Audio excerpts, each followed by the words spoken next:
बाबा अपने मंच से बोलेंगे कि मैं ब्रह्मा विष्णु गौरी गणपत महेश को ईश्वर नहीं मानूंगा, क्योंकि अब ये बाबा साहब डॉक्टर अम्बेडकर के रास्ते पर चल पड़े हैं। अगर ये ऐसा नहीं बोलेंगे तो फिर इसका मतलब ये बाबा साहब डॉक्टर अम्बेडकर का नाम केवल इस्तेमाल कर रहे हैं और देश की जनता समझ जाएगी। देखो कितना भी अब आप लोगों को एक समय तक उल्लू बनाया जा सकता है, लंबे समय तक नहीं। कहते हैं ना, कांट की हांडी एक बार चढ़ती है, बार बार नहीं चढ़ पाती है। जो ये फर्जी चमत्कार के नाम पर एक भोली भाली गरीब जनता, कमजोर लोग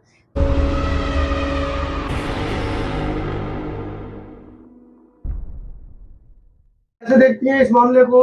बाबा बागेश्वर लगातार दलितों के ऊपर अत्याचार कर रहा है, उसका परिवार, उसके ऊपर पुलिस रिपोर्ट होती है, जमानत भी मिल जाती है SC ST एक्ट के बावजूद। अब ये नया ढोंग आपके बराबर में स्क्रीन पर चल रहा है, बाबा साहब डॉक्टर भीमराव अम्बेडकर द्वार। क्या किस तरीके से पूरा मामला देखती हैं आप? और देखिए क्या है कि अब इनका जो बिजनेस है, जो अंधविश्वास का बिजनेस है, वो थोड़ा थोड़ा डाउन में जा रहा है, क्योंकि मार्केटिंग गिर रही है। मार्केटिंग किन लोगों से है? कस्टमर जो है वो सारे कस्टमर कहीं ना कहीं जागरूक होकर के डॉक्टर अम्बेडकर की शरण में जा रहे हैं। अभी ने लगा जब हमें अपनी मार्केटिंग उठानी है, व्यापार अच्छा चलाना, दुकान बढ़िया चलानी है, तो दुकान के लिए एक महंगा प्रोडक्ट चाहिए, और बाबा साहब डॉक्टर अम्बेडकर को एज ए प्रोडक्ट के रूप में ये इस्तेमाल कर लेना चाहते हैं। लेकिन इन्हें ये नहीं पता, जो इन्होंने दरबार लगाया बाबा साहब डॉक्टर अम्बेडकर के नाम से, यदि बाबा साहब डॉक्टर अम्बेडकर के अनुयायी इनके पंडाल में पहुंच गए तो इनका क्या हाल होगा? ये एक एक अम्बेडकरवादी एक एक हजार कथावाचकों के सामने अगर खड़ा हो जाए तो एक एक हजार कथावाचक एक एक अम्बेडकरवादी के 4 सवालों का जवाब नहीं दे पाएंगे, क्योंकि जितना ये जादू और चमत्कार दरबार लगाते हैं, इससे 1000 गुना चमत्कार तो रोज अम्बेडकरवादी उंगलियों के चुटकियों में कर देते हैं। तो क्या हो रहा है इनका? ये इन्हें पता चल गया कि मैं तो ढोंगी बाबा हूं, लेकिन भारत का एक ही असली बाबा है और सबका बाप बाबा साहब डॉक्टर अम्बेडकर, जिनकी शरण में इनको मजबूरी में जाना पड़ गया आज। तो दीदी, ये तो कह रहे हैं कि जैसे कि योगी जी ने बयान दिया था कि हनुमान जी तो दलित थे, ये भी अपने आप को दलित मान रहे हैं और अपने आप को हनुमान जी का, तो आजकल इन्होंने सब घोषित अपने आप को अवतार भी बताना शुरू कर दिया है इनके भक्तों ने। देखिए हमारे जो यूपी के मुख्यमंत्री जी हैं, उन्होंने चुनाव के दौरान ये कहा कि हनुमान जी हमेशा राम जी की भक्ति में रहते थे, उनके चरणों में रहते थे दास बनकर। इस एवज में वो हमेशा पैरों में देखे गए, यानी सेवक के रूप में देखे गए, तो वो दलित हो गए, क्योंकि दलित का काम सेवा करना होता है। अब एक तरफ ये बागेश्वर धाम, जितने भी दरबार लगाते हैं उसमें हनुमान जी की तो कथा करते हैं, हनुमान जी का बात करते हैं, बजरंग बली की बात करते हैं। बजरंग बली यानी कि एक दलित के देवता के नाम से ये दुकान चला रहे हैं, खा रहे हैं। लेकिन जैसे ही दलित इनके सामने आ जाता तो कहते हैं अरे भैया दूर रहिए, दलित आदमी है, हमें मत छुओ, हम अपवित्र हो जाएंगे। यानी उनका छुआ तो तुम्हें बर्दाश्त नहीं है, लेकिन उनके देवता से, उस प्रोडक्ट से नाम कमाना, अपनी ख्याति प्राप्त करना, और सबसे बड़ी बात धन कमाना, ये तुम्हारा बिजनेस है। सबसे बड़ी बात, ये बाबा कोई चमत्कारी बाबा नहीं है भैया। चमत्कारी होती है देश के अंदर मीडिया, ठीक है? मीडिया चाहे तो गोबर को हलवा बनाकर लोगों के सामने परोस दे, और ये वही गोबर है। इनके पास क्या है? इनके पास बताइए, देश का विकास करने के लिए एक भी इनके पास प्लानिंग बताइए, देश से गरीबी मिटाने की प्लानिंग बताइए, देश से बीमारियां मिटाने की प्लानिंग बताइए। कोरोना में दुनिया भर के लोग मरे, लाशें नदियों में तैरी, ये कहां गए थे तब ये लोग? आज भी देश के अंदर हर दिन एक एक घटना हो रही है, कहीं ट्रेन टकरा जाती है, तो कहीं बिल्डिंगों में आग लग जाती है, कहीं बच्चे मर रहे हैं, कहीं रेप हो रहे हैं। कहां चले जाते हैं इनके चमत्कार? क्यों नहीं बचा रहे भाई? देश के अंदर एक भी नागरिक को सुरक्षित करने की तुम्हारे पास में ना तो कोई प्लानिंग है, ना कोई टेक्निक है, लेकिन तुम कह रहे हो तुम चमत्कार करते हो। भैया हम तुम्हारे चमत्कार को मानने तैयार है, लेकिन करो ना एक भी काम का चमत्कार। किसी की भतीजी का नाम बताना, किसी का इलू इलू बताना, ये कुछ चमत्कार हो गया क्या? ऐसे दरबार रोज लगाऊं मैं और इससे ज्यादा चमत्कार करके दिखा दूं? तो वो तो कह रहे हैं कि देश जो है बिना राम के चल नहीं सकता। देखिए ये कहते हैं कि दुनिया चले ना श्री राम के बिना, और राम जी चले ना हनुमान के बिना। लेकिन ये जो आपको दिख रहा है ना, ये नीचे है और ये ऊपर है, ठीक है? बीजेपी के भी अब आप बैनर देख लीजिएगा, कांग्रेस के भी बैनर देख लीजिएगा, सब में बाबा साहब ऊपर मिलेंगे और बड़े बड़े मिलेंगे।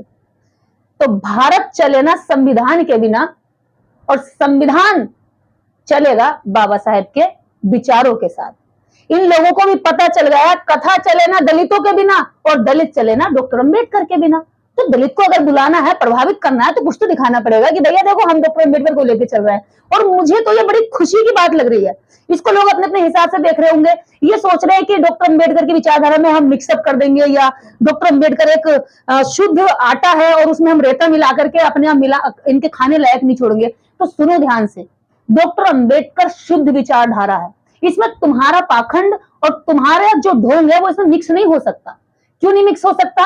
क्योंकि ये दो अलग अलग नदी के किनारे हैं। तुम इधर हो, एक किनारा उधर है। डॉक्टर अंबेडकर इस हिंदुइज्म विचारधारा के खिलाफ 1956 14 अक्टूबर को नागपुर में 10 लाख लोगों के साथ लगभग धर्म की दीक्षा लेते हैं और उस नार के धर्म से निकाल करके कहते हैं कि तुम्हें एक सिस्टम चाहिए जहां तुम आजादी से जी सको, जहां तुम्हारी परछाई से नफरत न की जाए, जहां तुम्हारे बच्चों को जानवर से बदतर न समझा जाए, जहां तुम्हें कुओं से पानी पीने पर मारा पीटा न जाए। ऐसी जगह को, ऐसी व्यवस्था को छोड़ दो, ऐसे मंदिरों को छोड़ दो, चलो बुद्ध की तरफ चलो। आज जब इन्हें लग रहा है कि लोग प्रभावित होकर के बुद्ध की ओर जा रहे हैं, तुमने मॉब लिंचिंग के नाम पर लोगों को जबरन अपने धर्म में ठूसने की बात की। आज जब लोग समझ गए कि हमें वहां नहीं जाना, तुम एक व्यक्ति को अपमानित करोगे और करते जाओगे, फिर कहोगे तुम हमें ही सब कुछ मानो, तो ऐसा नहीं चलेगा भाई। विज्ञान का जमाना है, पढ़ाई लिखाई का जमाना, लोग पढ़ रहे हैं, भले कोई टूटे फूटे घर में रह रहा, लेकिन इतनी बुद्धि वो भी रखता है कि भैया यहाँ कई बार चक्कर लगा दिया, कोई चमत्कार जीवन में हो नहीं रहा है, तो इसमें जाने का क्या फायदा। तो ऐसे लोग जो डॉक्टर बाबा साहब अम्बेडकर का नाम पढ़कर इस दरवाजे के अंदर जाएंगे, उन लोगों से आप क्या गुजारिश करना चाहिए? देखिए, जो इस दरवाजे के अंदर जाएंगे, खासकर दलित समाज के लोग, पहले तो मैं अपने इस देश के उन जागरूक लोगों से बात करना चाहूंगी जो डॉक्टर अंबेडकर को मानते हैं, उसकी विचारधारा को समझते हैं। वो यहाँ जाकर के बाबा से सवाल जरूर करें। अभी बाबा यहाँ कहीं आसपास में आएंगे हमारे जिले के, तो मैं ऐसे दरबारों में जाना चाहूंगी और ऑन कैमरा में 4 सवाल करना चाहूंगी।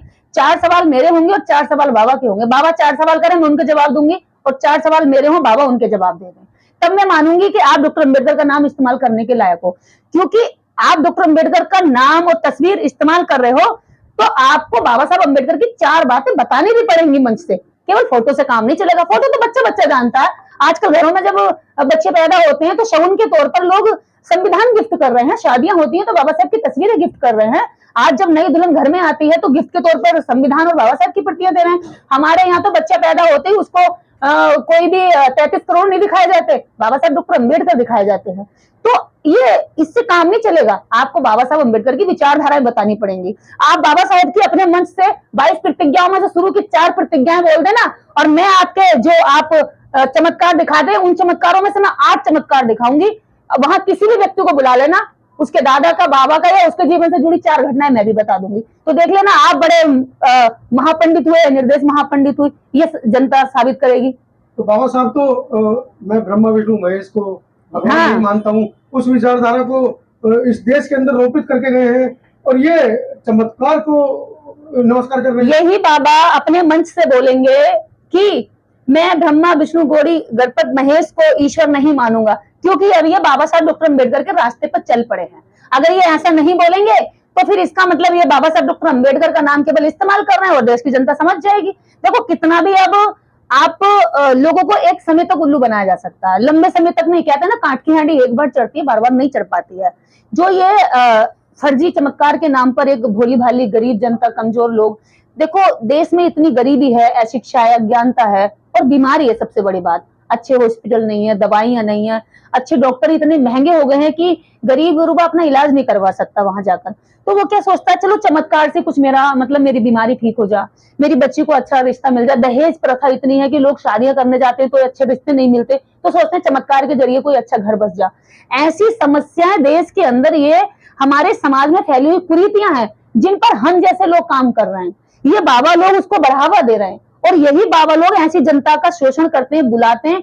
इन्हीं के दरबारों में से महिलाओं के गहने चोरी हो जाते हैं। एक तरफ तो धीरेन्द्र शास्त्री बोलता है कि मैं बाबा साहब अम्बेडकर को मानता ही नहीं, जानता ही नहीं, और दूसरा उनके नाम पे दरवाजा बना रहे हैं। ये दरबार, इसने अपना जो चमत्कार अभी तक लोगों को दिखाया है ना, इसने अपने अंत की शुरुआत कर ली है। अभी इसको पता नहीं चल रहा है क्या होने वाला है। ये अभी तक 33 करोड़ के साथ खेल रहा था, अभी किसके साथ खेलने निकला है पता नहीं। आपके साथ इसने अपना वो कर लिया है। बाबा साहब डॉक्टर अम्बेडकर के अनुयायी इसको छोड़ेंगे ना, इसके पीछे लग जाएंगे। देखना, जहां जहां ये इस तरह के दरबार लगाएंगे, वहां वहां अम्बेडकरवादी पहुंचे, इनके साथ सवाल करें। हमें किसी से कोई विरोध नहीं है। जब जब महिलाओं के साथ गलत होता है, ये अपना झोला उठा के पैसा बांधकर निकल जाते हैं। लोग परेशान, बिलखते, तड़पते वहां रह जाते हैं। क्यों नहीं इनकी संवेदनाएं उस समय पर जागती कि भाई इन लोगों के साथ हमारा दर्द का। महिलाओं के तो मंगलसूत्र तक चोरी हो गए इसके अंदर, ये कैसे चमत्कार कर रहे हैं? उनके जब मंगलसूत्र चोरी हुए महिलाओं के, तो वो थाने गई, और बाबा साहब डॉक्टर अम्बेडकर के द्वारा लिखित जो संविधान है उसके तहत जो थाना आता है उसमें FIR लिखवाने गई है। और जब खुद धीरेन्द्र शास्त्री के भाई पर गाज पड़ी कानून की, तभी तक ये आदमी कहता मैं नहीं जानता कौन है कानून, मैं नहीं जानता कौन है डॉक्टर अम्बेडकर। लेकिन जैसे ही कानून के पेच में फंसता है ना व्यक्ति, तो बस हाथ ही जोड़ता है और यही कहता है वकील साहब कितने भी पैसे ले लो लेकिन मुझे बचा के रखो।